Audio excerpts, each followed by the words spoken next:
what about the visibility of the reserve for as well as tokens in circulation? Yep, Ledger itself will release it once they are connected with us. All the assets, for example, BTC, ETH, or whatever, they will snapshot, but they are as worried as us for the security of it. So basically, they will mask off the middle part of the addresses, but it's a total snapshot from the actual explorers. Yeah, so they will do that process, not us. And that's Ledger, like the manufacturer of Ledger Blue and Ledger Nano X? Yeah, the escrow service that they provide. Yeah, it's a third party. It cannot be us. Yes. Yeah, so for part of the FSL compliancy, we need to have these guys. So the liquidity that you will need for the travel, you said that will be created from companies like BitSnap and Cross that you're negotiating with. So how is that relationship now, that partnership going? Okay, so because for us, we want to make sure that in any cases that Jarvis is unable to do a profitable trade, there are other backups. So Big Cross, Snap, QCP, all these are our outsourced market makers to actually help us to get a yield. Of course, when you know that if you let someone else do the trading for you, the yield, the comeback itself is not that great, right? But from all of them add together and plus us itself, we are making a very good yield. It's only for a backup process. So it's diversified now. So you do mainly all the trading is done with yourselves? Yeah. Would you say 90%, 95%? No, now it's about 70. Yeah. And could we go a little bit into your history just kind of so that we have a better understanding? Because there's lots of various information. You're listed as Chief Technology Officer of several companies. Yeah. But are you a co-founder or co-owner of some of them, like ORI Technology and the YFC Technologies and SQ2 FinTech? Yeah. So if you were to, YFC is a Singapore-based company, which is also a China-based company. SQ2, all of this is a Singapore company. You can find my name in the Accra. So I'm a director and I'm a CTO in all of these companies. So history said shortly. I was in Malaysia.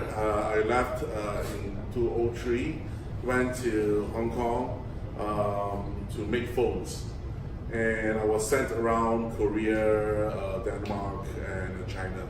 So in Korea, I was doing phones for Samsung and Saigon. Then I came back to Hong Kong and then went to Denmark to learn the chipsets. So I was doing the Skyworks and the rest that Sony uses at the time. Sony and Ericsson they're using. Then I went out to China. I started a factory with a few partners. We had about 14 lines of assembly lines. We were making about 1 million phones a month to sell throughout the world. So my partners then were from ZTE, Huawei, and all these other funny brands that you can find in those Chinese phones, right? So I was doing a lot of those. And after I left the manufacturing business, I started a mobile software company to develop a game engine. So my game engine is in almost 80% of the phones that is going around the world, which I still have patent for. And it enables all these feature phones to run games without Java. It's total cool stuff. People still like it. Because Java, you have to pay a certain license for it. So ours is way, way cheaper. And after I started this company itself, it's called MaxiTech. a public listed company in Singapore called Chorus 360. The listed company is called The Cloud, bought over my company, and then actually moved to Singapore. And after my contract with them for 2 years is up, I bought my whole team at the time out to start YFC in Singapore. That's why you see YFC. And before we are on the App Store, Apple App Store, which we were up yesterday, day before, it was always YFC certificate, right? So that's my company, which I started with a few of my new partners that I met in the Chorus 360. And at the time itself, I had a mentor and an angel investor. He told me that he wanted to go into fintech, and we joint invested into SQ2, so which you will see my name in the Accra as well, Singapore Accra. So we mainly just focus on doing financial technology, wallets and things like that. That's when we actually started moving into prepaid card systems and things like that. One of the exciting things is we worked with Amex to come up with a system whereby the card itself has a dynamic CVV number. So You've got it on Switch. yeah, we have our own switch. So yeah, now based on that, we are only one of those that switches around to do processing. So now we are tier 3 and tier 1. Tier 3 for MasterCard, tier 1 for UnionPay, UPI to be exact, UnionPay International, not the UnionPay, but this is the international side of UnionPay. We are able to brand cards for both of these providers. And yeah, so basically close to 1.5 years, 2 years ago, I went to the blockchain mode and we started. Actually, Electronium came to us to say that, hey, can you help us solve a problem? We cannot get Kryptonite to work on the phone. So Kryptonite works on Monero. Electronium runs on Monero. So the problem with that is we tried to help them port Kryptonite onto the mobile. It did not really work. The phone can just run like for close to half an hour before it dies. And we told them that the only solution is to change everything, to move away from Monero. They did not like that, so we did not follow on with the project. But we did spend a lot of time to understand how to actually build a new blockchain platform that can really run on phones. I remember my first demo for the 4.0 Aura was with a $8 SoC device. It was internet connected to other devices. We had 200 then, and it was just syncing. And I showed my partner then, and he said that, hey, maybe we can sell this. So for the better half of the year, we're developing this, and you can see it on YouTube how the wallet actually synchronized with each other and things like that. That's with the video of Anthony Lau with the Aura technology. Yeah. Yes. But like all projects that we're not really looking for a investor or ICO. I wanted to give it for free. So, but in order to do that, we need to really have a lot of projects that's on it that can really show off the power of the platform.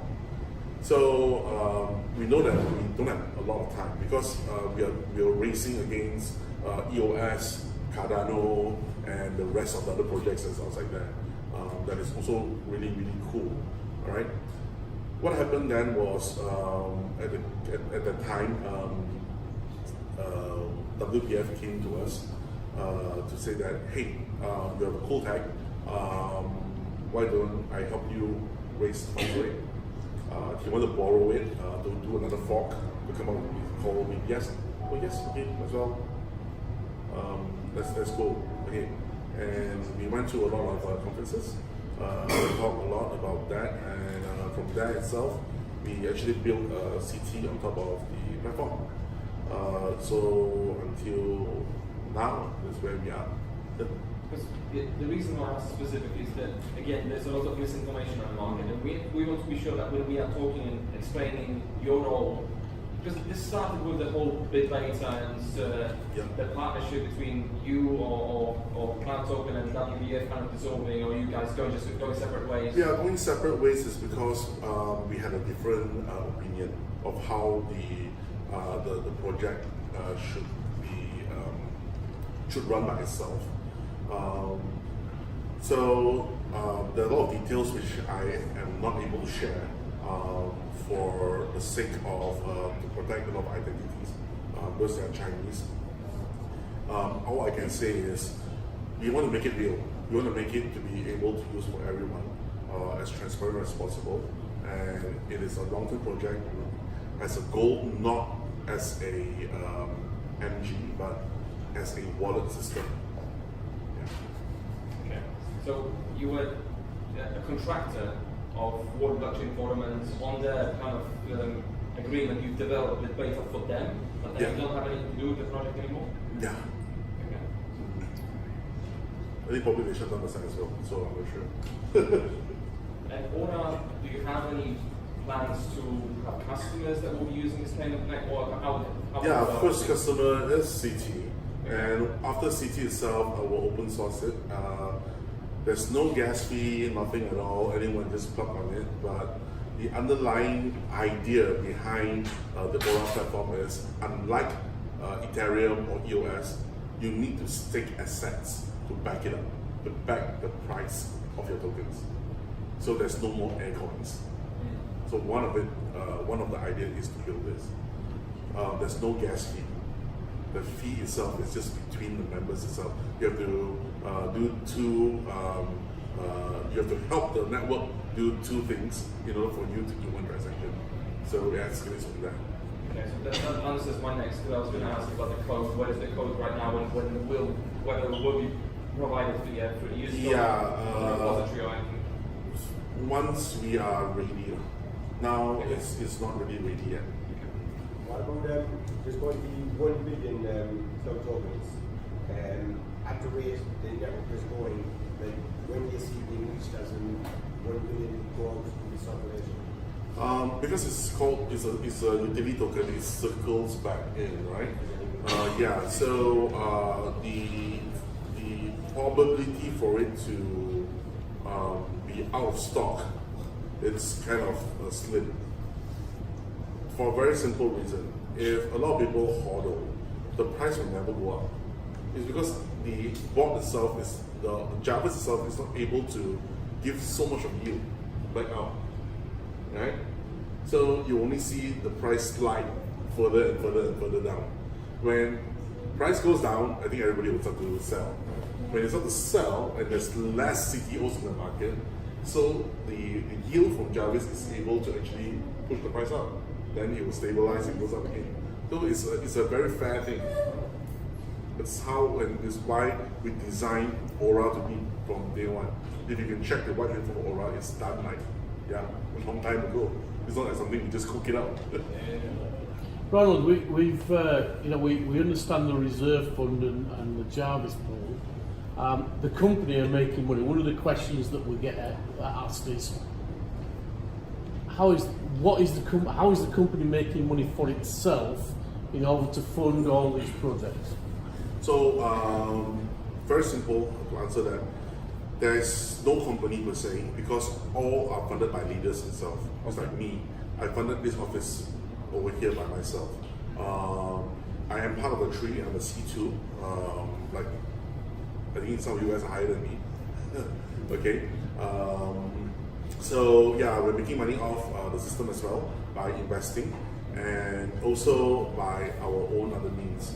We work with other leaders to actually help us for other partnerships, okay, that we are engaging on. For example, KL Experience Center is going to be the first try that I tried to create an SOP for, And later on, when we move on to either Thailand or Vietnam, to start up an experience center, we'll work with the local leaders who are the biggest over there, maybe Kancha or maybe Simon or whoever, right? To say that, okay, let's figure out a way, three of us, let's start an experience center. Okay, how's it going to be? Same thing, if in Thailand or somewhere else in Hong Kong or anywhere else. Yeah. So ultimately, it's self-funding itself then. It's, Yes. The company's self-funding as it develops and grows. Yeah. Okay. So not like any other projects, which is ICO based. I take all your money and then let's say I collected $100 million. I give you a lot of tokens. I go to Binance. I give Binance 20 million. I list it out there. Then bye bye. Okay, it's all up to you. Go fight for yourselves. Fair enough. For the eagles and things like that. It's not going to be that. That's why we're never going to be in exchanges. And just on the vocabulary, because when we talked on the messenger, you corrected me when I said that you're exchanging, you said you're converting your tokens into Ethereum. Yeah. So the word investment, should we be using it at all, or this isn't? How is it classified by the lawyers then? We're still waiting for the word for them to let us say. But they say either you switch or convert is okay. Okay, but now when it comes to the whole project, people moving their crypto assets. Participate is okay, not invest. Okay, so we shouldn't at all be using the word. Yeah. Just to be on safe side. Deposit, I think it's okay. I'm talking about deposit. Deposit, withdraw, all cannot use, it must be sent and received. Over. Okay. So it's terminology in question. I mean, those are in the app itself. So Yeah. we are trying to conform to this list, which we got yesterday night, which is like 16 pages long, over 10,000 things. Exciting. Words to change, the media. The lawyers really did a lot of work, right? They went through all the Facebook, all the YouTube contents, which video needs to take down, what needs to change to what, and what is there's a lot. So in the next coming weeks, months, Matthew's team will have a lot Very to good. do. Very good. You've talked about private keys and obviously getting to that deadline point of the 3rd of June. Can you give us any more information of when that's likely to happen? Okay, it's 15 July actually. The private keys are already ready since Yeah.